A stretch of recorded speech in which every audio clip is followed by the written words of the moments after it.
사도행전 우리 1장부터 다시 점검을 하면요, 1장부터 12장까지가 베드로를 중심으로, 13장부터 바울을 중심으로 그랬잖아요. 그리고 1장에 이제 성령 강림 예언. 그래서 감람산에 모였을 때 너는 예루살렘을 떠나지 말고 약속할 것을 기다려라. 성령이 너에게 임하시면 권능이 임해서 예루살렘과 온 유대와 사마리아와 땅까지 내 증인이 될 거다. 그리고 집에 돌아가서 예수님 승천하고 집에 돌아가서 마띠아를 12명의 사도로 가입하게 되는 일이 벌어지고요.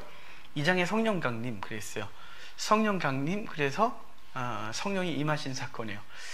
사실은 여기만 오면 제가 얼마 전부터 자꾸 흘리는 게서 우리 목사님을 통해서 이게 우리가 가고 있던 마가다락방이 아니다 라는 얘기를 그때부터 계속 보고 있는데, 마가의 다락방이 성전이에요. 이게 왜냐면 내가 오순절이고 이게 9시에 오전 9시에 성령이 임하거든요. 오전 9시에 성령이 임하시는데 그게 여기 집 한 곳에 모였다라고 하는 표현이 마가의 다락방이라는 집, 그러면 집, 어떤 사람이 사는 집 같지만 구약에서부터 끊임없이 이스라엘 사람들은 여호와의 집을 집이라 그랬어요. 성전을. 그리고 한 곳에 모여 그들이 120명이 이렇게 그 절기에 모여 기도를 하다가 성령이 임하고 그것을 그 주변 사람들이 보면서 저것들이 술 취했다, 세술 취했다라고 했고 그들이 곧바로 그들에게 설교를 하는 장면인데요. 그래서 이 장소가 마가다락방이냐, 그동안 전통적으로 계속 마가다락방이라고 저도 계속 그랬었는데 우리 목사님 통하여 새로운 얘기를 듣고 나서 제가 심각한 고민에 빠져 있어요. 근데 그 집이 그 다음에 절기 등등이 한 80~90%를 제가 인정을 하는데 20~20%가 아직 남아있는, 저 구석에 남아있는, 그래도 그동안 갖고 있었던 이게 아직 이렇게 딱 쉽지가 않은데요. 하여간 어찌됐거나 장소가 어찌됐거나 불의 날, 성령이 임하세요. 불의 날, 그날이 유대인들은 오순절을 시내산에 도착해서 성령이 강력히 임했고 그 불 가운데서 율법을 받은 날이라 했죠. 그래서 그날을 오순절 불의 날이라 했고 성령이 임해요. 그러고서 나가 복음을 증거하면서 3,000명이 죽게 돌아오는 사건. 그리고 3장에 오면 이제 성전에 올라가다가 미문께 앉아있는 안진뱅이를 고치고 3장 4장에 그것 때문에 잡혀서 그 협박을 당하지만 주의 이름 때문에 그들이 너희의 말을 듣는 게 옳으니, 하나님 말씀을 듣는 게 옳으니, 그러고서 나와서 끊임없이 기도하고 복음 전하는 일, 그것 때문에 5,000명이 죽게 돌아오는 사건이 있었어요. 그리고 5장에 오면 이제 5,000명 돌아오고 4장 마지막에 그 초대교회 재정이 바닥이 나죠. 그래서 바나바가 땅을 팔아 바치고, 그리고 여러 사람들이 그런 일이 벌어져요. 그래서 칭찬받는 걸 보면서 5장에 칭찬을 그리워하는 아나니와 삽비라가 흉내내다가 죽어요. 그러고 나서 그것의 결과가 뭐냐면 하나님을 두려워했다라는 것이죠. 그리고 이제 5장 후반에 그들이 나가 복음을 증거하다가 관원들한테 잡혀 이번엔 매질을 당해요. 매질을 당하지만 매질을 당하고 나올 때 그들은 주의 복음 때문에 이렇게 고난받는 일에 합당히 여김을 기뻐하면서 나왔다라고 하는 초대교회의 강력한 힘이에요. 그리고 이제 6장에 오늘 본문인데 6장에 오면 이제 문제가 생겨요. 니꺼 너꺼 없이 이렇게 사는 초대교회 정말 행복하겠죠? 저도 그렇게 살고 싶어요. 니꺼 너꺼 없이. 근데 아마 제가 좀 더 많이 가져가지 않을까. 니꺼 너꺼 없어요. 그리고 내가 좀 더 이렇게 챙기지 않을까 싶은. 저는 그렇게 욕심이 없는 사람이 아닙니다. 그러니까 저를 믿지 마십시오. 저는 탐욕이 아주 속에 가득한 사람이라서. 근데 그렇게 하고 싶지만 현실이 잘 안 되겠죠. 그래서 문제가 생겨요. 초대교회도 6장에 거기 보면 히브리파 과부, 헬라파 과부라는 표현이 있는데요. 히브리파 과부는 히브리어를 쓰는 과부, 헬라파 과부는 그리스어를 쓰는 과부라는 뜻이에요. 그러니까 초대교회가 갑자기 생겼어요. 오순절 당일 제사인데 당일날 오순절 절기를 지키러 왔다가 성령 경험하고 그리고 교회에 정착해버렸어요. 안 돌아가고. 그러니까 원래 히브리 사람들이야 거기 있는 사람들이니까 그렇고, 먼 나라에서, 그러니까 세계 열방에서 왔던 헬라파 과부들이 가지 않고 같이 있는데 그 중에 과부들이죠. 근데 그 사람들한테 음식을 나눠주는데 언어가 안 통했는지 아니면 팔이 안으로 굽어서 그런지 모르지만 히브리파 과부는 이렇게 그 구제에서 빠지지 않는데 헬라파 과부는 자꾸 빠지는 거예요. 그걸 보고 이렇게 공동체 생활하니까 뭘 나눠주는데 자꾸 거기서 빠지니까 시비가 생기고 그것 때문에 분란이 생겨요. 그러니까 사도들이 맨날 그거 정신 하나도 없는 거예요. 그래서 그때 정신을 버뜩 차려요. 이거 잘못됐다. 그래서 이제 이 일을 할 사람을 따로 뽑고 우리는 기도와 복음 전하는 데 전무하자 라고 해서 7명의 집사님을 뽑게 돼요. 그 7명의 집사님의 자격이 나와요. 몇 절이냐면요, 3절이에요. 성령과 지혜가 충만하여 칭찬받는 사람, 이래요. 성령과 지혜가 충만하고 그리고 칭찬받는 사람이에요. 그게 초대교회 7명의 집사의 자격이었어요. 가장 중요한 건 성령 충만인 거죠. 그리고 지혜가 충만하고 그리고 칭찬 들어야 해요. 그러니까 우리가 교회에 이제 일꾼이 되잖아요. 근데 교회 안에서만 인정받는 사람 안 돼요.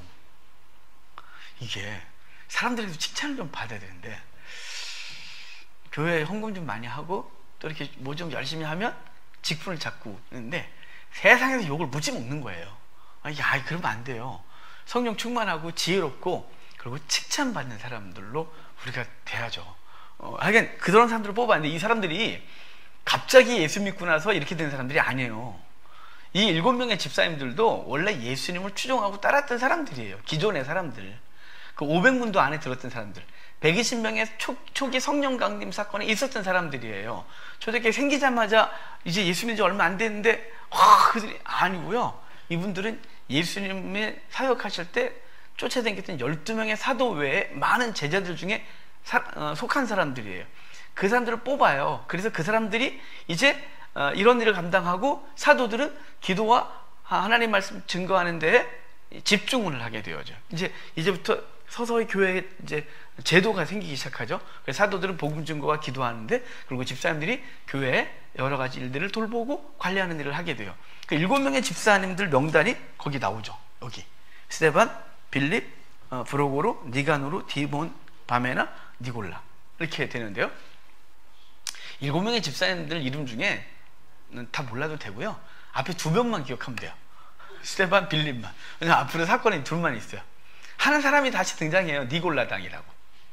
이 니골라의 가르침 때문에 당이 생긴 게 니골라 당이라고 그러거든요. 그러니까 영지주의죠. 그러니까 7명의 집사님 중에서도 또 이렇게 이상한 사람이 생겨요. 12명의 제자 중에 가룟 유다가 생기고 7명의 집사님 중에 니골라 당이 생겨요. 이 니골라가 바로 니골라. 이름도 이상하죠? 이 사람은 아프리카 사람이라 그래요. 니그로. 아프리카 사람들 니그로잖아요. 니그로의 그래서 이 사람은 흑인이다 이렇게 하는데, 이 사람의 가르침을 따라서 생긴 초대교회 이단이 니골라당이에요. 니골라당은 이름이 좀 그러니까 좀 빼고 앞으로 중요한 사람 2명, 스데반, 빌립 이야기가 연속으로 나올 거예요. 연속. 이제 7명의 집사님을 뽑고 이제 사도들은 기도와 복음 증거하는데 전념하고 7명의 집사님들이 이제 이걸 하는데요. 7명의 집사님의 성경적 지식은 탁월해요. 아마 사도들보다 더 똑똑했을지도 몰라요. 여기 8절에 딱 등장하는 사람이 스데반이잖아요. 8절부터. 이 스데반이요, 나가서 큰 표적과 기사를 행한대요. 대단하죠? 집사님들하고 아무 능력이 없는 게 아니라 집사님들이 능력이 발휘되어져요. 그래서 표적이 따라요. 그러니까 여기 9절에 보면 희한한 사람들이 등장해요. 이른바 자유민들, 즉 구레네인, 알렉산드리아인, 길리기아와 아시아에서 온 사람들의 회당에서 어떤 자들이 일어나 스데반과 더불어 논쟁한다 그러죠. 이 사람들이요, 이른바 자유민들 그러는데요, 자유민들이란 뭐냐면 노예였다가 자유인이 된 사람들이 모임이에요. 그 사람들이 모이는 회당이 따로 있었대요. 그래서 일명 자유민의 회당에서 유대교에 되어 있는 유대교인들이죠. 그 사람들이 지금 스데반이 증거하고 하는 행위에 대하여 시비를 걸기 시작해요. 시비를 걸기 시작해서 이제 그러는데 당할 수가 없는 거예요. 스데반이 워낙 탁월하거든요. 여러분, 스데반에 대한 그 초대교회 스데반에 대한 전생이 있는데, 스데반은 유대교의 젊은 학자 중에 탁월한 사람이었대요. 그래서 사도 바울이 사울이었을 때 사울하고 스데반은 젊은 학자 중에 쌍벽을 이뤘어요. 아주 둘이 이렇게 선의의 경쟁을 하든, 둘 다 하버드에 누가 수석하냐 뭐 이런 정도의 탁월한 학자들이었대요. 그런데 스데반은 예수님을 만나고 크리스찬이 되고 사울은 여전히 유대교에 있었고, 그 나중에 스데반을 죽일 때 사울이 등장해요. 얼마나 꼴보기 싫겠어요. 맨날 저놈이 1등하다 2등하면 저놈 때문에 내가 1등을 놓치기도 하고 막 이런, 이건 제가 만든 얘기니까 또 1등했다 2등했다 그러지 말고 하여간 스데반은 초대교회 전승에 가면 교회 전승에 스데반은 사울과 아주 그 유대교 안에서 젊은 학자로서 굉장히 인정받는 사람 중에 하나였다 그래요. 그러니까 이 사람이 나가서 하나님의 말씀만 탁월한 게 아니라 그 은사도 탁월하게 드러나기 시작하는 거예요. 그러니까 그것에 대해서 논쟁을 하는데 이길 수가 없죠. 스데반의 탁월한 학문, 그 탁월한 성경 지식과 그래서 그리스도께 연결하는 지식은 사울보다 훨씬 앞서 있었어요. 그래 사울은 아직 주님을 못 만났으니까, 그래서 그렇게 증거하는 듯 논쟁에 이기지 못하니까 얘네들이 사울을 잡아다가 스데반을 잡아다가 공회를 끌고 가요. 공회를 끌고 가는 순간 진짜 이제는 뒷감당이 안 되는 거예요. 그 입장에서. 왜냐면 그렇잖아요. 우리 나아바리 뭐 이런 얘기. 우리 영역에서 한번. 그러니까 지금 여기 논쟁이 아니라 끌어다가 사내들이 공회를 끌고 가는 건, 사내들이 공회는 사두개파 35명, 바리새파 35명, 그리고 70명인데 그 중에 그 다음에 한 명이 대제사장, 사두개파에서 나온 대제사장이 가입되면서 71명이 산헤드린 공회를 이뤄요. 근데 그들은 다 유대교 신자들이잖아요. 유대교 학자들이고 유대교를 추종하는 사람들이고, 근데 그들 앞에다가 갖다 놓고 이제 끌어다가 여기서 한번 해봐 이렇게 말하는 거죠. 그러면서 거기에 11절에 사람들을 매수해 말하게 하되 이 사람이 모세 하나님을 모독하는 말을 하는 것을 우리가 들었노라 라고 말을 하고 이제 막 난리가 나요. 거짓 증인 세우고, 거짓 증인 세우는데 13절 보면요 이래요. 13절에 거짓 증인들을 세우니 이르되 이 사람이 이 거룩한 곳과 율법을 거슬러 말하기를 마지 않는다. 14절에 나사렛 예수가 성전을 헌납했는데 그 얘기를 계속한다 이 말이에요. 감히 성전을 헌납했다. 이게 예수님도 성전 허락하라, 내가 사흘 만에 다시 지으리라. 성전 모독죄. 여러분, 성전 우리는 그 건물을 모독했다고 죄를, 우리 여기 지나가다가 교회를 보면서 에이 교회가 뭐 이리 생겼어 그렇게 가도 모독죄 안 걸려요. 좀 간판 거의 페북에 올렸다가 제가 귀찮아 죽는 줄 알아요. 계속 답글을 이뻐요 여기 답을 이것도 죄송합니다 하여간 막 올려서 답을 오랜만에 저한테 들어오신 분들이 막 그래갖고 괜히 올렸다 싶어요.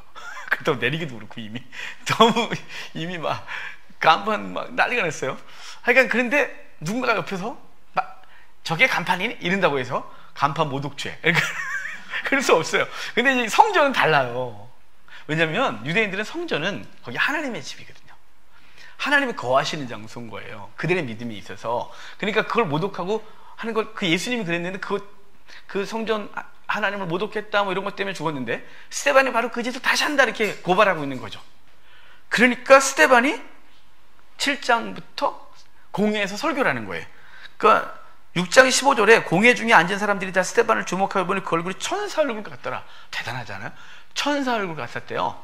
그러니까 두려움도 없고, 그렇다고 해서 분노하지도 않고, 인간적인 분노나 이거로 막 소리를 지르대지도 않고, 정말 그 아름다운 모습으로 그들에게 설교하기 시작하는 거죠. 그들을 사랑하고 불쌍히 여기는 마음이에요.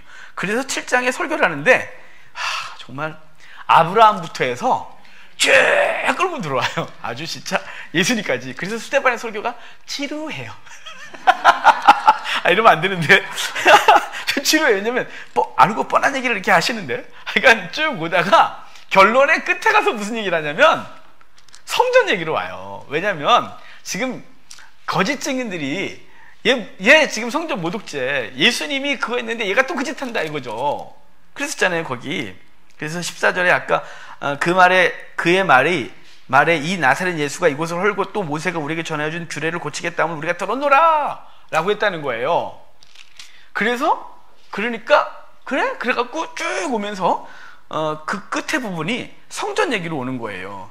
자, 47절부터 여러분 잠깐 봐요. 그냥 7장 47절. 솔로몬이 그를 위해 집을 지었느니라. 여기까지 딱 왔어요. 그러나 지극히 높으신 이는 손으로 지은 곳에 계시지 아니하시나니 선지자가 말한 바 주께서 이르시되 하늘은 나의 보좌요 땅은 나의 발등상이니 너희가 나를 위하여 무슨 집을 짓겠느냐? 나의 안식할 처소가 어디냐? 이 모든 것이 다 내 손으로 지은 것이느냐 함과 같다 라고 말하면서 이 성전에 내가 뭐 이 성전은 내가 짓지 말라 했는데 내가 졌고, 그리고 거기에 무슨 나를 두를 만한 장소가 여기 있는 게 아니냐, 라고 나를 이렇게 어떤 한 장소에 가두지 마라, 뭐 이렇게 했지 않냐. 너희는 선지자의 말을 듣지 않는다 너희들은, 라고 해서 쭉. 그러니까 갑자기 지금 성전도 여기 하나님이 하나님이 여기 계시자, 구주 만물에 계시다 라고 말하면서 거기 한정된 거에 대해서 부정을 하고, 그리고 모세의 율법에 대해서도 막 그러는 거예요. 거기 37절 앞쪽에 37절을 보면, 이스라엘 자손에 대해 하나님이 너희 형제 가운데 나와 같은 선지자를 세우리라 하던 자가 모세다. 나와 같은 선지자 한 명 세우겠다 그랬다. 그분이 예수님이었다, 라고 말하는 거예요. 이게 신명기 18장 15절에 모세가 그랬거든요. 나와 같은 선지자 한 명이 일어날 거라고. 그래, 그의 말을 들으라고. 근데 너희가 그냥 예수님이 그 선지자다, 유대인이 기다렸던 그 선지자, 거기다가 이 성전? 무슨 소리야, 이 성전에 어디 하나님이 여기 조그만 장소에 계시니, 천수에 계신 그분, 이렇게 자꾸 이렇게 말하니까 얘네들이 화가 났어요. 뭐라고 변명도 못하겠고 말도 못하겠고 대항도 못하겠고, 왜냐면 자기들이 알고 있는 성경 지식 갖고 막 얘기를 하니까 어떻게 반응할 수가 없는 거예요. 그래서 열받아갖고 54절 보면 그들이 이 말을 듣고 마음에 찔려 그를 향하여 이를 갈고는 그러잖아요. 2장에 성령이 강림했을 때 그들이 저것들이 술 취해서 새술에 취했다 그랬을 때 베드로와 사도들이 나가 설교하고 그 설교를 들은 그들이 마음에 찔려, 똑같죠? 2장 후반에는 우리 어찌할꼬 라고 했고요, 여기는 마음에 찔려 이를 갈고를 그래요.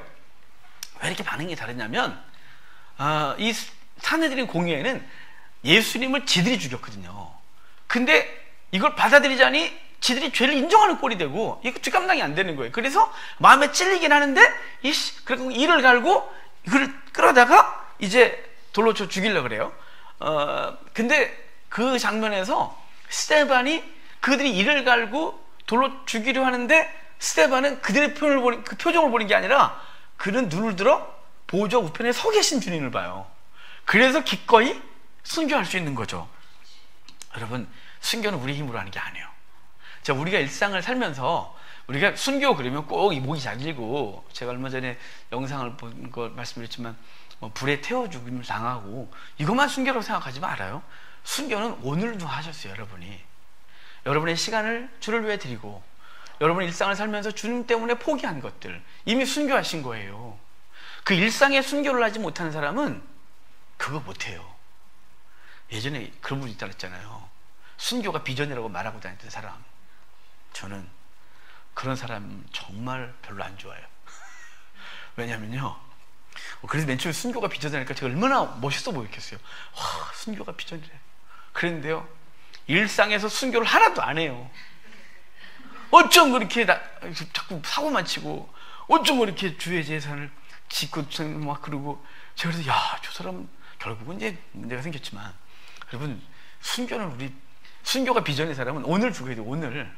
오늘 말씀 앞에서 순교하고, 말씀 때문에 오늘 손해를 보고, 말씀 때문에 기꺼이 관계 속에서 내가 낮아지고, 예수님이 이렇게 해라 했기 때문에 내 인간적인 생각들과 계획들과 그 다음에 성향은 그걸 그냥 멱살을 잡아갖고 패대기를 쳐야 속이 시원하지만, 주님께서 그 앞에서 그를 용서하라고 했고, 그를 위해 기도하라고 했고, 원수를 그래. 그래서 기꺼이, 그게 순교예요. 그건 못하는 사람이 이게 어떻게 달라가요, 이게. 그러니까 오늘 우리는 주 앞에서 순교해야 돼요. 여기 스데반이 그렇게 할 수 있었던 건 뭐냐면요, 자기 힘이 아니고 그의 눈이 하늘을 들어 보좌 우편에 서 계신 주님. 참 은혜되지 않아요? 원래 보좌 우편에 앉아 계셨던 주님이에요. 표현은 원래 보좌 우편에 앉으셨다라고 하는 거거든요. 근데 스데반의 순교 앞에서 그분이 일어나 계세요. 얼마나 안타까우면 그분이 내려다 보시는 거죠. 그 서서 스데반과 눈이 마주쳤고, 스데반을 끌려나가 돌에 맞아 죽을 때 그는 웃으면서 죽어요. 그리고 죽으면서 하는 말이 뭐냐면 예수님하고 똑같은 말을 해요. 60절을 보면 무릎을 꿇고 크게 불러 이르되 주여 이 죄를 그들에게 돌리지 마옵소서. 이 말을 하고 자니라. 죽었다요? 자니라. 이렇게 말해요. 그러니까 저들의 죄를 용서하소서. 저들은 자기가 무슨 사람인지 알지 못해요. 예수님이 하셨던 말이거든요. 스데반도 그렇게 하고 죽는 거예요. 그러니까 그 어떤 그 문제 앞에서 사람을 보지 않는 거예요. 바울 그 성도는 쟤 때문에 그래. 쟤가 나를 그래. 그렇게 보는 게 아니에요. 그 모든 것들을 이루신 하나님 앞에 초점을 맞추고 있는 거예요. 그래서 그에게 악하게 쓰임받는 그들을 불쌍히 여기고 기도하고 그러는 거죠. 그러면서 거기 그 장면에서 한 사람이 등장해요. 바로 사울이에요. 원래 그 유대인의 율법은, 자, 지금 예를 들어 우리 박 집사님이 지금 이런 이제 죄를 져서 이제 저기 이 집사님과 황 집사님이 죽어야 돼요. 그걸 끌고 갔어요. 가지고 그러다가 돌로 치겠다고 그러는 거예요. 둘이 먼저 돌을 쳐야 우리가 돌로 칠 수 있는 거예요. 돌을 치겠다면 겉옷을 벗어놓는 거예요. 그러면 제가 겉옷을 담당해요. 그러면 그 겉옷을 담당한다는 게 얼마나 책임이 크냐면, 박 집사님의 죽음이 잘못된 죽음이었어요. 오해한 거예요. 그리고 율법을 잘못 판단해서 죽인 거예요. 그러면 잘못된 죽음이잖아요. 그럼 여기가 책임을 지는 게 아니고 제가 책임을 지는 거예요. 저건 죽어야 마땅한, 괜찮다고. 그 증인들이 이 사람은 이러이러한 죄를 졌다고, 죽어야 된다고. 그러면 알았다고. 맞다고. 내가 책임진다고, 그거. 그래가지고 그것을 만트는 거예요. 그리고 돌로 치기 시작하면 다 돌로 쳐서 자꾸 우리 돌로 쳐 죽이는 이러는 거죠. 그리고 옷을 맡은 사울이 바로 그 장면에 있는 거예요. 스데반의 죽음 앞에서 사울이 등장해요. 처음 등장이. 그러니까 초대교회 때 복음 때문에 첫 순교하고 있는데, 그걸 그 앞에 사울이 딱 있는 거죠. 첫 희생 제물을 들 때 사울이 그 짓을 하고 있는 거예요. 칼을 든 사람이 사울인 거죠, 당연히.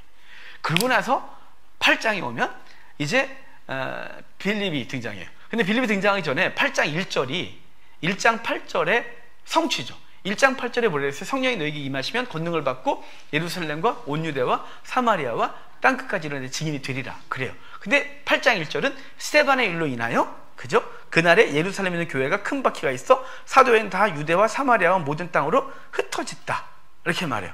그러니까 사도회의 유다와 사마리아와 모든 땅으로 흩어졌다 라고 말하고, 3절에 사울이 교회를 잔멸할세 각 집에 들어가 남녀를 끌어다가 오기에 넘기니라. 이제부터 사울은 이제 본격적으로 등장하면서 성도들을 잡아서 가두는 일을 시작해요. 그래서 이것 때문에 흩어져요. 여러분, 그러니까 여기가 좋사오니 우리끼리 이거는 하나님이 좋아하시는 교회 공동체 모습이 아니에요. 그러니까 성도의 교제가 풍성해야죠. 근데 그 교제만 위한 교회는 더 이상 교회 역할을 못하는 거예요. 그건 반드시 공동체에 썩게 돼 있어요. 근데 반드시 그건 하나님이 흩기 전에 이렇게 나가고 열심히 이렇게 흩는 일에, 스스로 나가 복음 증거하고 주의 나라를 세우는 일에 열심히 감당해야 되는 거죠. 하여간 그래서 흩어지기 시작해요. 4절에 흩어진 사람들이 두루다니며 복음을 전할세 빌립이 사마리아 성에 내려가 그리스도를 백성에게 전파했다. 그래. 이 빌립 집사님, 이제 아까 6장 후반부터 7장까지 스데반 집사님, 그리고 8장은 빌립 집사님 얘기가 있는 거예요. 근데 빌립 집사님이 어디 가냐? 사마리아로 갔대요. 여러분, 예수님이 사마리아 간 이후로 한 번도 아무도 안 갔어요. 사마리아는 들어가지 않는 거예요. 더러운 사람들이 사니까. 거긴 이미 혈통적으로 종교적으로 부정하니까 거긴 안 들어가는 거예요. 근데 스데반이 중교 이후에 빌립이 사마리아로 들어가는 거예요. 이 빌립 집사는 66년에 화형을 당해 순교하거든요. 66년에 십자가형을 당해요. 화형이라네. 십자가형을 당한 순교하는데 어디서 죽냐면, 터키 가면 그 히에라볼리라고 있어요. 그 히에라볼리라고 온천 지역이거든요. 라오디게와 골로새 사이에 있는 히에라볼리라는 죄송해요. 골로새 히에라볼리 있고 가운데 라오디게가 있어요. 근데 히에라볼리가, 여러분, 그 여행 프로나 이런 데서 뭘 보냐면, 우리나라 이렇게 계단식 논이 이렇게 있잖아요. 그 계단식 논 같은 게 쭉 있는데 거기 흰 석회가 이렇게 쫙 이렇게 뒤집어 씌워진 곳이 있어요. 온천인데, 하여간 그 히에라볼리라고 하는 그 지역에서 복음을 증거하다가 거기서 십자가형을 당하고 죽는 사람이 빌립 집사님이에요. 그런데 하여간 그가 지금 처음으로 복음 증거하러 간 땅이 사마리아죠. 사마리아 가서 주의 말씀을 증거하는데, 이때 사람들이 그 말씀을 듣고 예수를 받아들여, 그 말씀을 들었다. 그리고 그 말씀을 받아들였다 그래요. 그 말씀을 받아들였다는 얘기를 듣고 예루살렘에 있는 사도들이 그 얘기를 듣고 베드로를 중심으로 몇몇이 사마리아로 와서 보니까 그들이 예수님의 이름으로 세례를 받았는데 성령 세례를 아직 받지 못한 거예요. 그러니까 이성적으로 그 말씀이 옳다라고 받아들였고, 그런데 이성적으로 세례 받을게라고 받았는데 아직 성령의 변화가 생기지 않은 거예요. 그래서 베드로가 안수해 주니까 그들이 성령을 받아 충만하게 되는 거죠. 그래서 사마리아 지역에 이제 성령이 임하게 되는 사건이 벌어지는 거예요. 빌립 집사님의 복음 증거와 사도들이 와서 안수함으로 이제 성령이 사마리아 지역에 불일듯 일어나기 시작해요. 그걸 보면서 한 사람이 등장하는데 그가 유대인 마술사 시몬이에요. 시몬이라는 애가 와 놀랐거든요. 와 베드로가 손을 얹으니까 막 방언을 하고 막 병이 났고 막 별일이 벌어지지 않겠어요? 그러니까 얘가 베드로한테 와서 돈을 주면서 내가 돈 많이 줄 테니까 나 그 기술 좀 가르쳐 달라 그래요. 얘가 왜 그 짓을 하냐면 얘가 마술사를 했잖아요. 마술은 속임수잖아요. 그 마술을 혹시 진짜로 믿는 어른들은 안 계시겠죠? 없어요. 마술은 다 속임수잖아요. 근데 예전 고대 사람들은 그 마술이 속임수라고 생각을 잘 못했어요. 그냥 현상에 놀라는 거죠. 이방 제사장들이 그 짓을 종종 했거든요. 그래서 근데 이 빌립이 그 지역에서 마술을 행하면서 추종자가 꽤 많이 생긴 사람이에요. 그런데 자기가 못하는 대단한 일을 벌이고 있거든요. 그래서 베드로에게 돈을 주면서 그 기술 좀 가르쳐달라고 했다가 네가 은과 함께 저주를 받는다고, 그러니까 그가 잘못했다고 그러고 회개하는 장면을 이렇게 했는데요. 이 사람이 예수님 죽은 이후에 그 사람들에게 메시아 대우를 받았던 사람이 이 시몬이에요. 시몬 마구스라고 하는 유명한 사람이거든요. 시몬 마구스가 메시아 대우를 받았었는데 이 마구스는 나중에 어떻게 죽냐면 제 제자들한테 죽어요. 돌에 맞아서. 속에다가 걸린 거죠. 손목을 잘라 그렇게 뭐 그렇잖아요. 이렇게 하다가 이렇게 죽었어요. 돌에 맞아서. 시몬 마구스는 그걸 돈으로 살려고 했던 거죠. 성령의 역사를. 그러니까 성령의 역사는 인간이 어떤 편법이나 방법으로 주어지는 게 아니라 그분의 강력한 역사로 주어지는 거예요. 그리고 이제 그럴 때 하나님이 그 빌립에게 넌 남쪽으로 내려가래요. 근데 남쪽으로 내려가라, 뭘 할 거다 이런 얘기를 한마디도 안 해주시고 그냥 무조건 남쪽으로 내려가래요. 그래서 빌립이 남쪽으로 순종하여 내려왔는데 누굴 만나냐면 이디오피아 내시를 만나는 거죠. 이디오피아 여왕 간다게라고 하는 그 왕의 국고를 맡은 총무라기도 하고 총리라고다 보니 총리라기도 하고 재정부 장관이라고도 하고, 왜냐면 국고를 맡았으니까 뭐 총리나 총무도 비슷하겠죠 뭐 재정부 장관이나 하여간 이 고위직의 사람이 예루살렘에 예배하러 왔다가 이 사람이 이디오피아 사람인데 유대교 신자인 거예요. 그래서 그가 절기를 지키러 왔다가 돌아갈 때 그때 하나님이 빌립을 남쪽으로 내려가, 그래서 가보니까 엄청난 행렬이 쫙 있는 거죠. 한 나라의 총리 또는 이 재정부 장관이 가는데 한두 명 왔겠어요? 쫙 가고 있는 거죠. 당시 이디오피아는 굉장히 강력한 국가였거든요. 그러니까 지나가고 있으니까 빌립이 가서 이렇게 물어요. 이렇게 성경을 읽고 있으니까 너 그거 읽는 거 이해하냐? 그러니까 야, 가르쳐주는 사람이 없는데 어떻게 이해하냐? 둘 다 이상하죠? 감히 그걸 읽고 있는데 이해는 하냐 네가? 라고 하고, 얘는 야, 스승이 없어서 몰라. 모르는데 무조건 읽고 있는 거예요. 그래서 내가 올라가서 알려줄까? 올라오래. 그래서 마침 올라가서 보니까 어디를 읽고 있냐면 이사야서 53장을 읽고 있는 거예요. 고난받는 그리스도에 대한 이사야의 예언을 읽고 있는 거예요. 근데 이 이디오피아 내시가 얼마나 진중하게 묻냐면, 여기 고난받는 사람이 있는데 이 사람은 선지자 본인을 가리키는 거냐, 이사야 본인을 가리키는 거냐, 누굴 가리키는 거냐 라고 묻고 있는 거예요. 헷갈리지 않았겠어요? 이사야서 53장은 우리가 예수님의 눈으로, 우리가 복음의 눈으로 보니까 예수님 곧바로 알지만, 여러분 그게 없는 사람들은 구약에서도 이사야서 54장이 얼마나 어렵겠어요. 여러분 유대인들이 제일 싫어하는 성경 구절이 이사야서 53장이에요. 기독교도가 가서 딱 내밀면 너무 싫어요 그거. 왜냐면 지도 답이 안 나오는데 그 예언이 이미 성취된 것 같기도 하고 너무 싫어하는 게 이사야서 53장이에요 유대인들이. 그러니까 이걸 예수 헷갈리니까 누군지 모르겠으니까, 그래서 빌립이 그분은 예수님이야, 그랬더니 이디오피아 내시가 그럼 난 세례 받을게. 그래서 웅덩이 내려가서 세례 받고 이 내시가 크리스찬이 되어져요.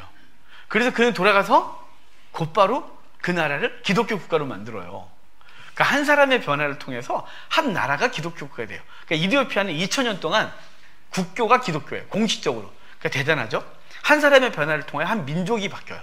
그러니까 빌립의 순종을 통하여 한 사람이 바뀌고 한 사람이 바뀌었더니 한 민족이 바뀌는 일이 벌어졌죠. 2000년 동안 그들은 기독교가 되는 거예요. 여러분, 그러니까 우리가 주의 복음을 증거하는데 한 사람밖에 없다고 실망할 거 없어요. 제가 월요일날 제가 한 세미나를 10년 넘도록 다녀본 적이 없어요. 제가 제일 마지막에 가본 게 개척하고 몇 년 있다가 칼 세미나, 사랑의 교회 제자훈련 세미나를 갔다 온 게 최초이고 마지막이에요. 세미나를 다녀본 적이 없어요. 그런데 제가 존경했던 목사님이 연세가 되셨는데 그분이 돌아가실 때가 얼마 안 됐다는 생각, 제가 원래 그분께 개인 교수를 받고 싶었거든요. 근데 감히 용기가 안 나갖고, 참 전 이렇게 인간이 이렇게 모자라갖고, 하여간 그때 15년 정도 됐어요. 그때 제가 그분께 쫓아가서, 목사님 저 좀, 그분이 교회를 은퇴하셨으니까 할 일이 없을 때 목사님 저 좀 개인적으로 가르쳐 주십시오. 제가 매일 오겠습니다. 이렇게 하고 싶었는데 용기가 안 났던 목사님이 있어요. 훌륭하신 목사님이. 근데 그분이 그 제자들을 통하여 세미나가 되어진다는 거예요. 근데 이분이 너무 아쉬운 게, 제가 작년인가 한 갔을 때 마지막 세미나라고 하시는 거예요. 이제는 연세가 너무 드셔서 더 이상, 그분이 저 월요일 할 때 85세 생신이시더라고요. 다 틀리. 그러니까 그래서 저번에 강의 때 막 강력하게 말씀하시다가 나갔다 들어가셨어요. 제가 얼마나 놀랐겠어요. 그분도 놀라고 꼴른 주무르시고. 근데 그분이 정말 존경하세요. 존경스러워. 그분이 목에 물어보기 생겼다는데 의사가 그랬더니 말하지 말라고. 그게 암으로 발전한다고. 그랬더니 그 아들도 목사님, 저 의사 선생님인데, 그랬더니 아들이, 아버지 쓰시다가 그냥 끝내세요. 그래서 네 말이 옳다야. 그리고 쓰다가 끝내기로 했대. 어차피 그거 제거하면 목소리를 못 낸대요. 어차피 목소리 못 내. 그까짓 거 이제 살 만큼 살았는데. 그래. 그래서 올 때 내가 소리를 안 지르라 했는데, 여러분, 소리 안 지를 수가 없어요. 하나님의 말씀과 말씀. 그분도 85세인데 앉질 않으세요. 10시부터 5시까지 강의하시는데 점심시간 1시간 빼고 앉질 않으세요. 그래서 저도 5일 강의 6시부터 10시, 11시까지 해도 한 번도 안 왔거든요. 발바닥 불러요. 근데 그분 보면서 내가 좀 85세까지 할 수 있을까? 이런 생각을 했거든요. 그분이 허리도 그렇고 피석 마르셔서 이제 허리도 제대로 못 피세요. 이렇게. 그리고 85세시니까요. 틀리고. 그래서 저음이 안 나와요. 이게 후두가. 그래서 고음으로 소리를 지르셔야 소리가 나오는 거야. 에너지를 다 쏟아야 소리를 나오는 거예요. 그리고 그분은 오전 강의하고 옷을, 속옷까지 다 갈아입으세요. 온몸이 땀이니까요. 다 갈아입으시고 또 그 연세에. 근데 그분이 그러세요. 한 사람이라도 쓰면 하겠대. 한 사람이라도. 이 복음 들으려고 누군가가 한 사람이라도 쓰면 난 한대요. 제가 그래. 저희도 한 사람 갖고 했었어요. 두 사람 갖고도 하고 지금 거의 9년째 들어섰거든요. 여러분, 하여간 한 사람이 바뀌면, 그러니까 빌립의 순종을 통해 한 사람이 바뀌었어요. 그 한 사람이 바뀌니까 한 민족이 바뀌었어요. 여러분, 그러니까 우리가 대단한 일을 하려고 하지 마시고요. 내게 주어지고 내게 맡겨진 영혼 한 사람을 바르게 가르치겠다는 이 마음 하나를 갖고 열심히 달려가시면 돼요. 근데 죽을 때까지 그 한 사람밖에 없었다. 어떻게 알아요? 또 죽었는데 그 한 사람이 세계를 변화시킬지. 그러니까 그런 간증은 참 많거든요. 예화들이. 여러분, 하나님 앞에서 이 빌립의 순종이 우리 속에 있길 바라요. 이디오피아 내시가 돌아가서 최초의 기독교 국가를 만들어요. 결국 지금 이집트 기독교가 묘해졌어요. 복음이 오염돼서 이게 정교회 같기도 하고 이게 미신 같기도 하고 아주 묘해졌지만, 어찌됐거나 그들은 여전히 기독교 국가다, 이렇게 스스로 말해요. 하여간 그게 8장까지예요. 그러고 나서 9장에 오면, 9장에 이제 사울의 회개가 나와요. 사울이 이제 예루살렘에서 박해를 하면서 공회에 가서 공문을 받아가요. 예수 믿는 사람들을 잡아다가 박해하는 것에 잡아오는 걸 허락을 받아서, 그거 어디까지 가냐면 다메섹까지 가요. 참 대단한 열심이죠. 이 장소가 스데반이 죽은 장소예요. 그래서 이 문을 예루살렘의 동쪽에 있는 문인데 스데반 문이라고도 하기도 하고, 이슬람이 성을 다시 쌓으면서 여기 사자상을 이렇게 새겨놨어요. 그리고 이걸 사자문이라고도 해요. 여기 성전에서 싹 나오자마자 여기서 스데반이 죽은 장소예요. 사마리아 알고요. 다메섹 가요. 자, 다메섹이 어디냐면요, 여기가 다메섹이에요. 그러니까 여기서 박해를 받으니까 사람들이 피해갖고 일로 도망갔어요. 다메섹. 왜 다메섹으로 가냐면 다메섹은 로마령이 아니에요. 로마가 세계를 지배하면서 그 지중해 동편에 해안가를 쭉 먹고, 해안을 좀 벗어나서 내륙으로는 못 먹어요. 저 북쪽으로는 파르티아라는 나라가 먹고 있고, 그 아래쪽 남쪽은 페트라를 중심으로 나라를 세운 나바테아 왕국이, 나바테아가 어디까지 영향을 미치냐면 다메섹까지 통치력을 미치고 있을 때예요. 그러니까 여기는 로마령이 아니에요. 그러니까 로마령 안에 있었던 유대인들이 그 박해를 피해서 어디로 가냐면 나바테아의 영향력에 있었던 다메섹으로, 고대 아람의 수도죠. 지금 시리아의 수도예요. 다메섹으로 숨어 들어가요. 그래서 거기서 신앙생활을 하는데, 이 사울이 거기까지 쫓아가서 잡아오겠다고 사람들을 끌고 가는 거예요. 가다가 하나님이 다메섹 입구에서, 다메섹 다 와서 주님께서 사울을 만나시죠. 강력한 빛과 소리가 임하는데, 그 강력한 빛 앞에서 사울은 눈이 멀고, 그리고 하나님의 소리가 들려요. 주님의 소리, 예수님의. 그래서 사울아 사울아, 네가 왜 나를 박해하느냐, 핍박하느냐 했더니, 당신 누구냐요? 난 네가 박해하는 예수래요. 난 박해한 적 없다. 내 백성 박해한 게 나은 거죠. 나를 박해한 거예요. 그러면서 네가 뒷발질하는 것이 너한테 손해인 걸 알지 못하느냐라고 말하는데요. 이 가시체를 뒷발질한다는 말이 뭐냐면, 이게 참 어리석다는 뜻으로 이 말을 쓰고 있는데요. 유대인들이 소 갖고 농사를 짓지 않겠어요? 소로 밭을 갈고 그러잖아요.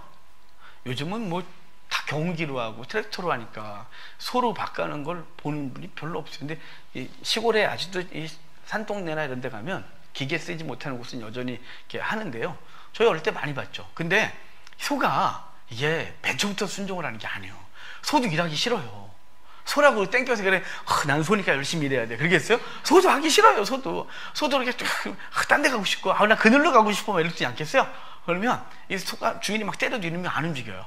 그럼 얘가 소가 귀찮으니까 이렇게 그러거든요. 아이고 씨, 이렇게 그러면, 그래서 그 농사하시는 분이 좀 잔인하지만 이렇게 막대기를 이렇게 발 뒤꿈치에 이렇게 대요. 근데 그 앞에 이렇게 뾰족하게 해서 돼요. 자, 그럼 소가 하다가 상상이 나죠. 얼마나 놀라겠어. 소가 팍 찔렸으니 놀래갖고 하다가 또 깜빡하면 그게 있다는 생각을 깜빡하고 또 이 짓 하다가 또 찔러요. 그러니까 가시체를 뒷발질하는 게 네가 손인 줄 몰라? 라고 하는 거예요. 너가 지금 자꾸 바로 그 짓을, 소처럼 미란 애가 자꾸 가시체를 뒷발질하고 있대요. 아닌 줄 알면서. 그 사울이 연구 많이 하지 않겠어요? 여러분, 박해하려면 연구해야 됩니다. 그러면 이단을 공격하려면 이단 연구하지 않겠어요? 그러니까 우리 일반적인 목사님들은 이단 연구 잘 안 합니다. 저도 이단 연구 안 해요. 뭐 이단 연구, 지금 성경도 모르겠는데 이단 연구까지 할 수 있겠어요? 근데 우리 교회에 갑자기 문제가 터지면 이단 연구합니다, 제가. 왜? 비록 맨날 뒷부분을 치긴 하지만 그래도 이단 연구합니다. 대충은 알지만 성경 열심히 가르치면, 성경이 캐논 아니겠어요? 잣대를 열심히 가르치면 이 잣대가 언제든지 이단들이 딱 보면 에이 잘못됐네 라고 알 수 있다고 좀 믿기 때문에 잣대를 열심히 가르치지만, 그럼에도 불구하고 이단에 공격을 당하거나 주변인이 이단에 공격을 당했다 그러면 그것 때문에 연구하게 되거든요. 그래서 연구해서 거기서 반박하고 그걸 다시 가르치고 거기서 끄집어내오는 작업을 하지 않겠어요? 자, 사울이 나사렛파, 나중에 나사렛파라 그래요. 나사렛 예수를 추종하는 이 사람들을 죽일 정도로 쫓아다니고, 그리고 그걸 죽이는 게 합당하다고 믿을 정도가 되려면 얼마나 연구했겠어요? 그죠? 굉장히 연구했겠죠. 연구하면서도 자기 고집이 있고, 이게 맞는 것 같기도 하고 아닌 것 같기도 하고 막 이러지 않겠어요? 근데 네 자꾸 알면서 왜 자꾸 뒷발질이야, 네가? 너한테 손해야 라고 하면서 너는 다메섹 직가로 들어가래요. 직가로 들어가서 거기서 이제 내가 보낼 사람 만나래요. 그래서 직가로 들어가서 유다라는 사람이 집에 들어가 있거든요. 근데 직가가요, 로마가 만든 모든 도시는 중앙에 직선도를 쫙 만들었어요. 그리고 그 다음에 쭉 있고, 그 다음에 가운데 큰 포럼을 이렇게 만들고, 그 다음에 또 직선도를 쫙 만들었어요. 그 주변에 상가를 쭉 세우고 그렇게 했거든요. 모든 로마는 그 점령지마다 똑같은 도시를 만들어요. 로마는 규격화된 나라거든요. 그래서 딱 가면 로마 군이 딱 주더라고요. 로마 군은 싸움만 잘하는 게 아니고요. 공병이었어요. 일 무지 잘했어요. 딱 가면 그 진지를 치는 게 똑같아요. 어디 여기에 본부를 짓고 여기에 누가 여기에 누구 이건 똑같아요. 벽이 바뀌질 않아요. 그래서 갑자기 주둔해도 오늘 주둔 그럼 딱 피고 다 그 자리에 있는 거예요. 목책은 어떻게 피고 이거 싹 도시를 만드는데요. 도시 만드는 게 딱 이렇게 그 설계도가 똑같아서 어디나 똑같은 설계도 갖고 만들어요. 그리고 로마가 만든 도시는 똑같은 거예요. 그러니까 직가가 있는 거예요. 모든 도로에. 근데 다메섹도 이 로마형의 도시를 만드니까 거기다가 딱 직가를 만들었단 말이에요. 그래서 로마 시대 도시 형태를 갖고 있으니까. 그래서 이 직가에 가면 거기에 유다라는 집이 있는데 거기 들어가 있어요. 근데 3일 동안 눈이 멀고 안 보이는 거예요. 3일 동안 사울은 죽어 있는 거예요. 그 전에 3일 예수님? 이렇게 했다가 아유 너무 가지 말자 적당히 가자. 그래서 내가 일단 접었는데 하여간 3일이에요. 사울은 3일 동안 죽은 거예요. 사울은 3일 동안 자신의 모든 것들이 죽은 거죠. 그러고 나서 3일 후에 하나님이 아나니아와 삽비라 말고 또 다른 아나니아예요. 신실한 아나니아에게 너는 가서 사울에게 안수하여 눈을 뜨게 하래. 그리고 복음을 증거하고. 그래서 사울한테 가요. 아나니아 그래요. 하나님 이 사람 내가 듣기로 믿는 사람을 박해하는 사람인데 네? 그랬더니 가래요. 그래서 가서 아나니아가 사울에게 안수하여 기도해 주니까 그의 눈에서 비늘 같은 것이 떨어지고 보게 되고 그리고 그에게 예수님을 증거하여 세례를 받고 곧바로 크리스찬이 되어져요. 곧바로. 왜 그랬을까요? 왜? 제가 그랬잖아요. 연구 많이 했다고. 이단 때려잡으려면 이단 연구해야 된다고. 모르는데 이단이라고 말하면 이상하잖아요. 내가 뭐 잘못됐는데 근데 남들이 너 이단이래 그러면 안 되잖아요. 이래 이래서 이단이야 이렇게 말하잖아요. 사울 무지하게 연구했죠. 근데 그 하나님 예수 그리스도의 음성을 듣고 3일 동안 무지 고민했겠죠. 사울 3일 동안 얼마나 많은 자기가 지금 뭘 잘못했는지 내가 갖고 있던 유대교 사상이 뭐가 문제인지 예수님은 어떤 사람이었는지 그것이 재해석되고 있겠죠. 그리고 아나니아를 통하여 주님을 다시 만나고 곧바로 복음 전도자가 되어져요. 사울이 다메섹에서. 놀라워요. 그리고 그는 어디 가냐면 아라비아로 가 3년 동안 있게 되는데 이 아라비아가 어디냐면 페트라를 아라비아라 그랬어요. 아라비아는 사해 남쪽을 다 아라비아라 그래요. 아라비아는 이 명칭이 언제 생긴 거냐면 로마 시대 때 이후로 생겨요. 원래 거기가 아라비아가 아니고 원래는 구약의 지명은 에돔이었죠.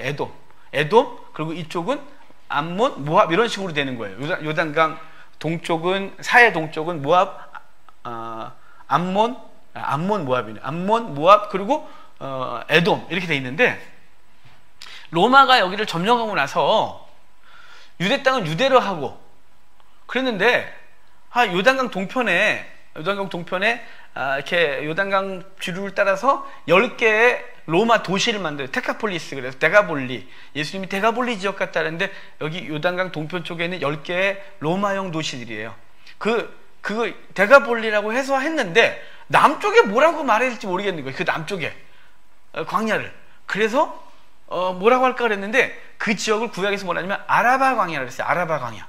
그걸 아라바 계곡이라 그래요. 그러니까 저기 레바논 산맥, 안티레바논 산맥에 분지가 있는데 거기서부터 쭉 해서 아프리카 동부 마다가스카르까지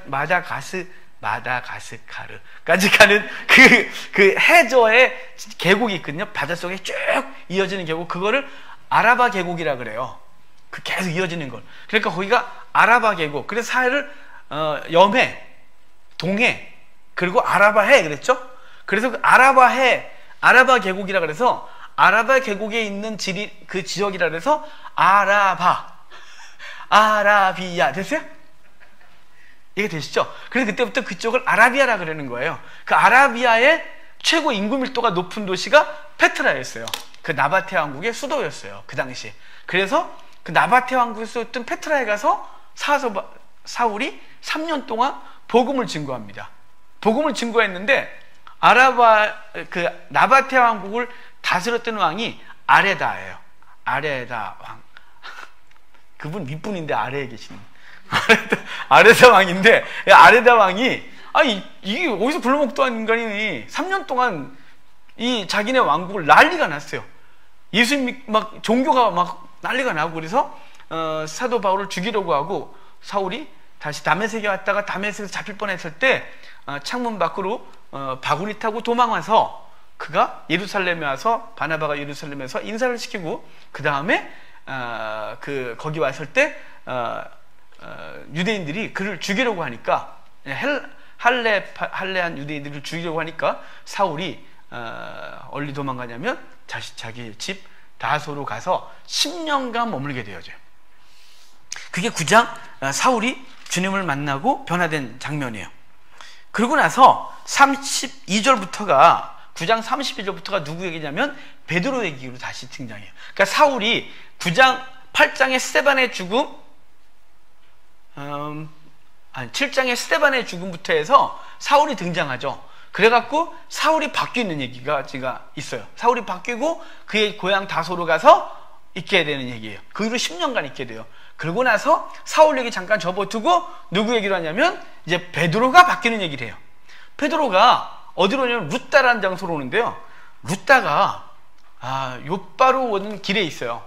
여기 예루살렘인데요. 여기가 요바예요. 요바인데, 요바는 지금 이스라엘의 수도 텔아비브예요. 그리고 트럼프가 예루살렘을 수도로 선포하는 바람에 정신할 수 없지만, 사실은 어찌됐거나 객관적인 수도가 텔아비브인데, 텔아비브가 그때 때 요바예요. 예루살렘을 요바로 가다가 요바 거의 다 가서 루따라는 동네가 있는데, 루따라는 곳에 바울이 갔는데, 거기에 어떤 여인이 병이 들어요. 그가 애니아라고 하는 여인인데, 애니아가 중풍병으로 8년 동안 고통받고 있었어요. 그래서 베드로가 안수하여 병을 치료해 줘서 그 여인이 낫는 장면이 있고, 그리고 거기 루따에 이렇게 있을 때 요바에서 어떤 사건이 벌어져요. 그 여인은 도르가라고 하는 여인인데, 구제를 열심히 하고 옷 만들어서 가난한 사람 나눠주고 이렇게 하는데 그 여인이 죽습니다. 그러니까 그 요바에 있는 사람들이 루따까지 와서 베드로를 청하여 도르가를 살려달라 그래요. 그래서 베드로가 가서 그에게 안수하여 기도함으로 도르가를 살려줘요. 왜 도르가인 줄 알아요? 맞는데 주님께서 도르가라야. 그래서 도르가예요.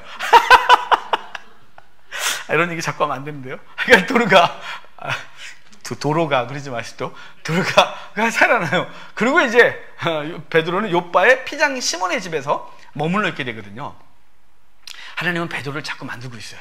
베드로를 통하여 그 여인들을 고치고 죽은 자를 살려내고 그러고 있는데, 그때 10장에 누가 등장하냐면 백부장 고넬료가 등장하는 거예요. 백부장 고넬료인데요, 잘생겼죠? 성경의 인물들은 못생기게 그러는 사람이 하나도 없어요. 좀 못생긴 사람도 등장해야. 바울만 못생기게 그래요. 바울만. 왜냐면 객관적으로 바울은 못생겼다고 하기 때문에 바울을 너무 잘생기게 그러면 이상하잖아요. 또 예수님도 요즘은 좀 이렇게 좀 평범하게 만들어요. 예전엔 예수님은 정말 잘생긴 사람으로 뽑았는데, 요즘 영화들은 예수님을 평범한 사람으로 주인공 아닌 것 같다 뭐 이렇게. 요즘은 이제 예수님이 흠모할 만한 아무것도 없다고. 하여간 그런데 이 백부장 고넬료는 여기 이탈리아대 백부장 고넬료라고 돼 있잖아요. 그죠? 1절에 가이사랴에 고넬료라 하는 사람이 있으니 이달리아 부대라 하는 군대의 백부장이다 그래요.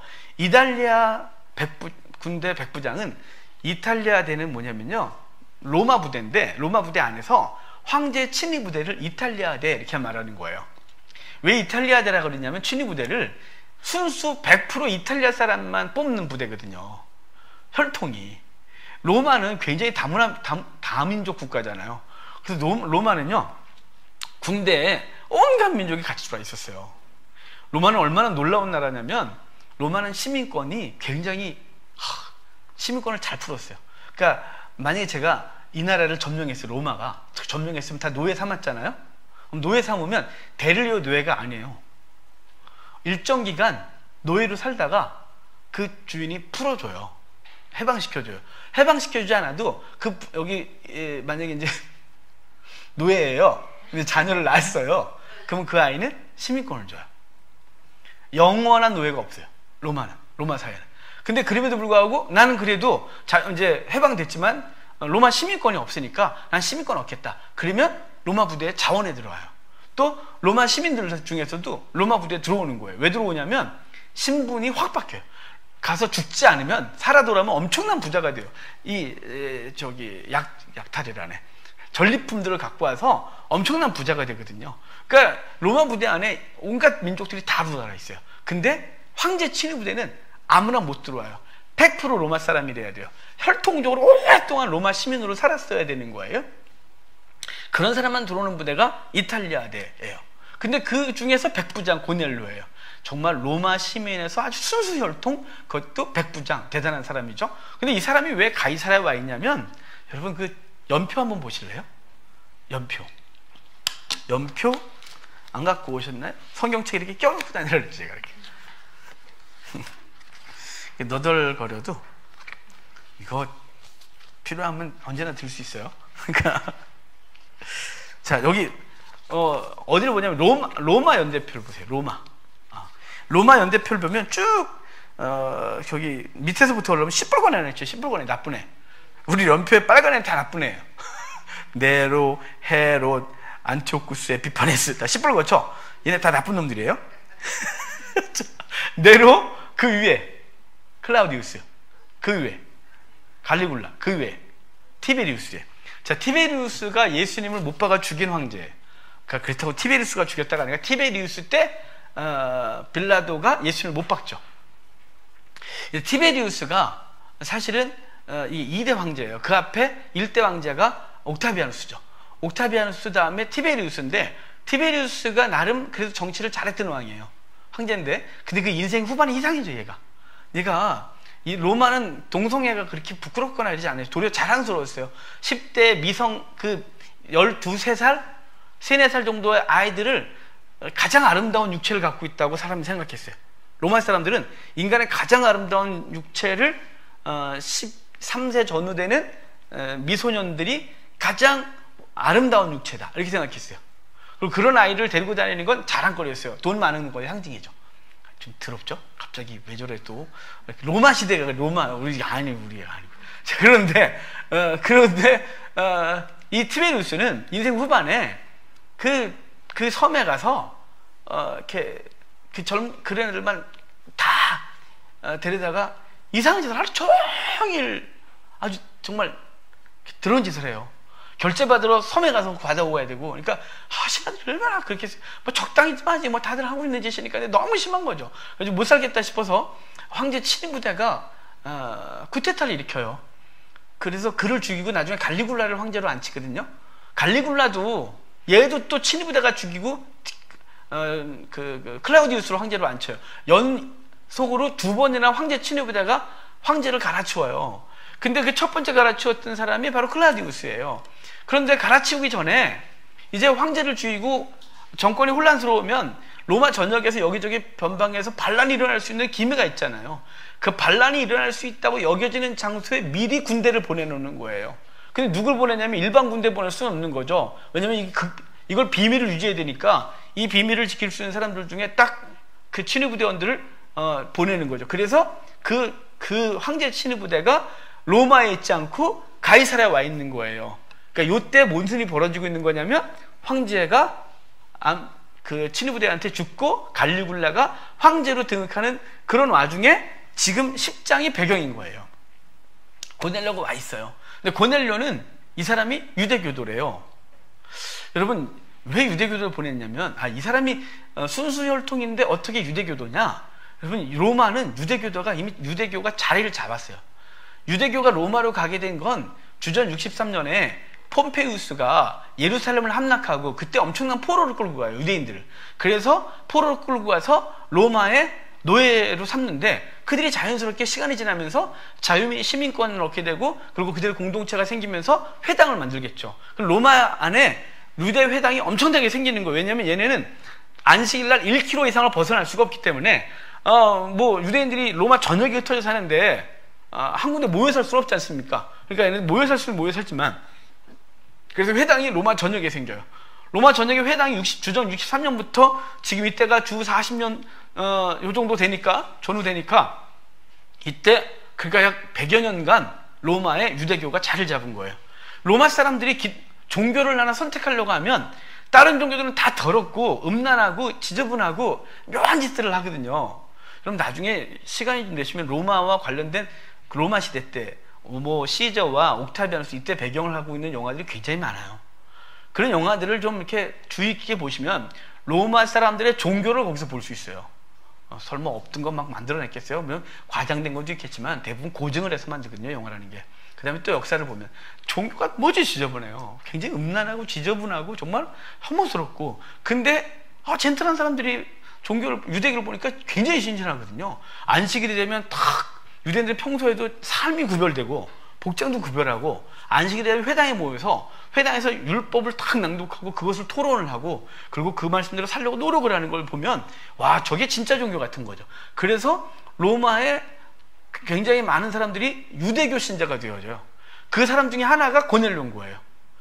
근데 왜 고넬료를 보내냐면 유대인은 유대 땅은 종교 문제 하나 잘못 건들면 얘 때문에 폭동이 일어나는 거예요. 그러니까 총독이 잘못 쓸데없이 와갖고 괜히 독수리 깃발 갖고 들어왔다 난리 나는 거죠.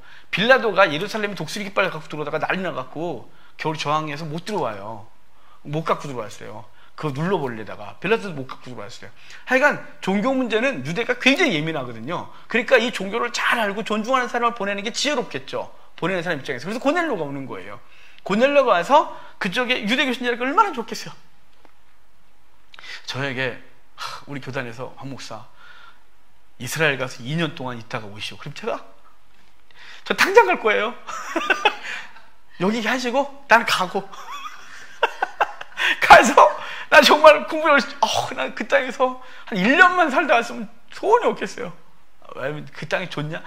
땅 걔네가 좋아서가 아니고요. 저는 거기서 1년만 살면 절기를 다 경험할 거고 기후를 다 경험할 거고 그리고 그 땅을 다 뒤지고 다닐 거예요. 제가 요새 계획하고 있는 게 있어요. 언제 될지 모르겠지만 한두 달 배낭 메고 이스라엘 갈 거예요. 그래서 이스라엘 제가 직접 땅을 밟고 다 다닐 거예요. 제가 사람들을 모집해서 가면 갈 때부터 올 때까지 온통 스트레스예요. 왜냐면 사고 나면 책임이니까. 이게 정신 하나도 없어요. 그러니까 그렇게 말고 그냥 정말 혼자서 아니면 마음 많은 사람 몇 명이서 배낭 메고 가서 이스라엘 한두 달 동안 다 뒤집어 오는 거예요. 다 거기서 공부할 여력은 없으니까요. 하여간 근데 고넬료 얼마나 좋겠어요. 성지 왔잖아요. 그래서 신앙생활 얼마나 잘했겠어요. 그런데 하나님이 얘를 그냥 버릴 수가 없는 거죠. 또 요빠에 베드로 있잖아요. 요빠에 베드로 있고 여기가 요빠고 잠깐만요. 여기가 요빠 텔아비브, 그다음에 여기가 가이사라 총독부가 있었어요. 여기서 위에요. 베드로는 여기 있고 고넬료는 여기 있어요. 하나님은 두 마리를 다 잡아야 되겠는 거예요. 그래서 고넬료에게 고넬료가 여기 3절에 보면 아침 제9시쯤 하루는 제9시쯤 되어 환상 중에 밝히 보니 하나님 사자가 고넬료야 너는 가서 이제 베드로를 청에다가 말씀을 들으래요. 9시 얘는 오후 3시 기도예요. 그러니까 이 사람 유대교 신자로서 오전 9시 기도, 오후 3시 기도, 해 진력 기도 이 3번 하는 사람인 거죠. 유대교 신자니까. 그래서 오후 3시 기도를 하고 있을 때 하나님께서 너는 가서 요빠에서 베드로를 청하다가 그의 말을 들으라 해서 3명을 보내요.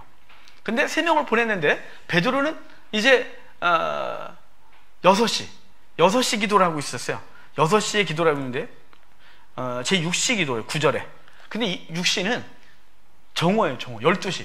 그 땡볕에 옥상에 올라가서 베드로는 그냥 기도를 열심히 하는 거죠. 그러는데 그때 12시 되니까 얼마나 배고파요. 호로록 그러는데 배고파. 기도하면서 배고파요? 기도하면서 배고프는데 하나님께서 보자기를 하나를 딱 내려주는데 보자기에 온갖 부정한 동물들이 막 있는 거예요. 말, 돼지, 낙타, 당나귀, 이거 다 부정한 짐승이에요. 이거 막 여기 온갖 그런 부정한 것들이 막 쌓여서 있는데 하늘에서 먹으라 그러니까 부정해서 안 먹어요. 그러니까 내가 깨끗하다는 걸 네가 부정하다 그래? 두 번째 또 그러니까 또 그렇게 하고 세 번째 딱 그랬어요. 근데 내가 깨끗하다는 걸 왜 네가 부정하다 그러니? 그러고 말했는데 바깥에서 띵동띵동 그러는 거예요. 나가봤더니 여기 본문은 2명만 와 있는데 이 11장에 가면 간증을 할 때 3명이 또 보낼 때 3명 보냈어요. 10장 7절도 보면 하인 둘과 부하 가운데 경건한 사람 하나 셋을 보내요. 근데 베드로한테는 두 명이 와요. 19절에 보면 두 사람이 찾는다 그러는데요. 나중에 한 사람 왔죠. 그래서 11장에 가면 그가 베드로가 사람들한테 이 사건을 보고할 때 세 명이 왔기로 이래요. 그러니까 왜 세 명일까요? 아까 세 번 그랬잖아요. 세 번 부정한 거 세 번 이렇게 부정한 거 세 개 이렇게 부정한 사람 셋이 올 거니까 그걸 받아들여 이런 뜻이었어요. 그래서 그를 받아들이고 그와 함께 하룻밤을 자고 고넬료 집에 갔는데요. 고넬료 집에 가서 베드로가 하는 말이 뭐냐면 나 유대인으로서 이방인 집에 안 들어온다. 나 원래 너네 집에 보면 안 돼. 난 너네 들어와서 안 오는 사람이야 원래. 막 이렇게 하면서 근데 하나님이 보냈어. 그러면서 예수님을 증거하니까 고넬료와 온 집이 그리스도를 받아들이고 세례받고 성령이 임하는 걸 베드로가 경험하는 거예요. 이것 때문에 놀라운 사건이 벌어진 건 뭐냐면요. 자, 베드로는 유대인의 사상이 뻘에 박혀 있는 사람이에요. 그러니까 구원은 유대인에게만 있다라는 가치관을 갖고 있는 사람이고, 바울은 9장에서 주님 만날 때 주님께서 그 얘기 봤어야 되는데, 주님께서 9장 15절 16절을 보면요, 사울을 부르시는 이유에 대해서 말하기를 주께서 이르시되 가라, 이 사람은 내 이름을 이방인과 임금들과 이스라엘 자손들에게 전하기 위하여 택한 나의 그릇이라. 그가 내 이름을 위하여 얼마나 고난을 받아야 할 것을 내가 그에게 보이리라. 그러니까 이방인을 위하여 택한 나의 그릇이다. 그는 내 복음 때문에 고난을 당할 거다 그는 라고 말하면서 사울을 부르신 목적을 말해주는 거예요. 이방인의 사도죠. 그러면 이제 사울은 이방인에게 복음을 증거할 거고, 베드로는 복음은 유대인에게만, 구원은 유대인에게만 라는 이런 가치관을 끝까지 갖고 하면 성질 들어온 두 분이 죽을 때까지 싸울 거예요.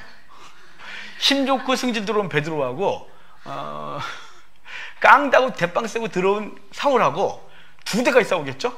복음의 가치관으로. 근데 하나님은 둘 다 바꿔야 돼요. 이미 사울은 바꿔놨고 베드로의 가치관 바꿔야 되죠. 근데 베드로가 남 얘기를 들어갖고는 안 되는 거예요. 남 얘기 듣고 그래 그렇대 이게 아니고 베드로가 직접 경험해야 되는 거죠. 직접. 그래서 베드로를 통하여 이방인이 성령 받는 걸 경험하고 나니까 베드로가 충격에 빠져요. 그와 함께 갔던 유대인들이 다 충격에 빠져. 이 사건 앞에서 이방인들도 구원이 임하네?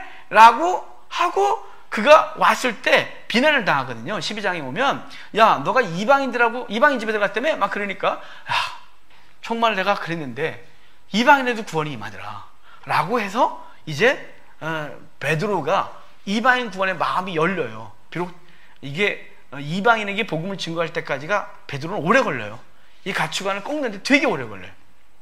나중에 초대교회 때 안디옥에 좀 이따 이제 안디옥 얘기가 나오겠지만 11장에 이 안디옥에서 교회가 세워질 때 그때 갈라디아서를 보면 베드로가 왔다가 이방인하고 식탁에 앉아있다가 예루살렘에 뒤늦게 올라온 사람들이 들어오니까 베드로가 막 도망가요.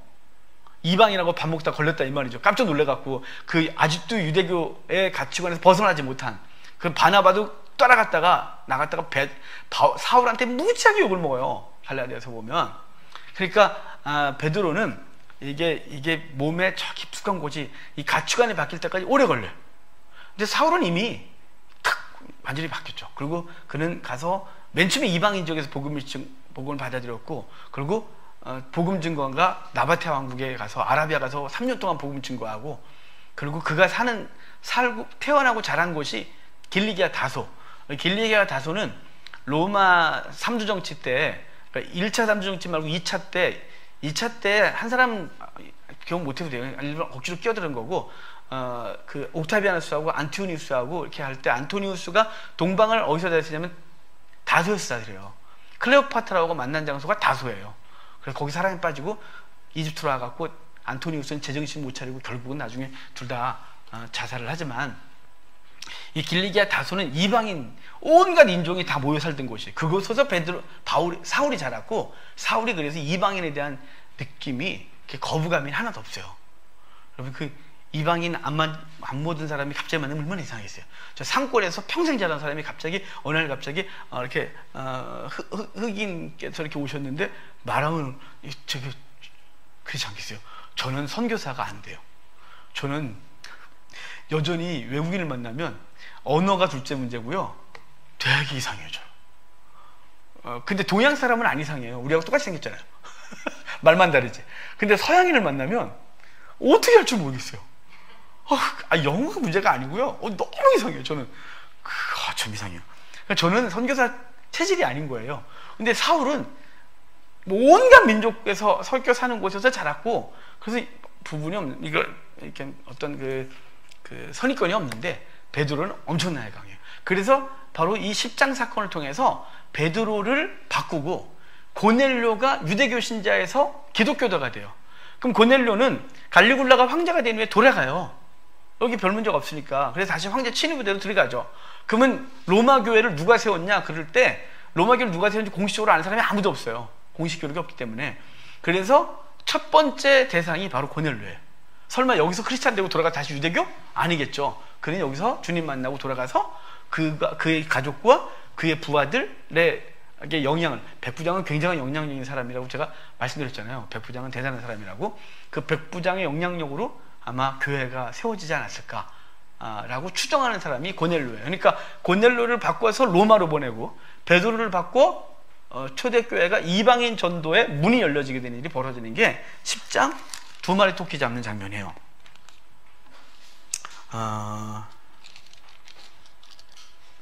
11장부터 다음 주에 될 것 같아요.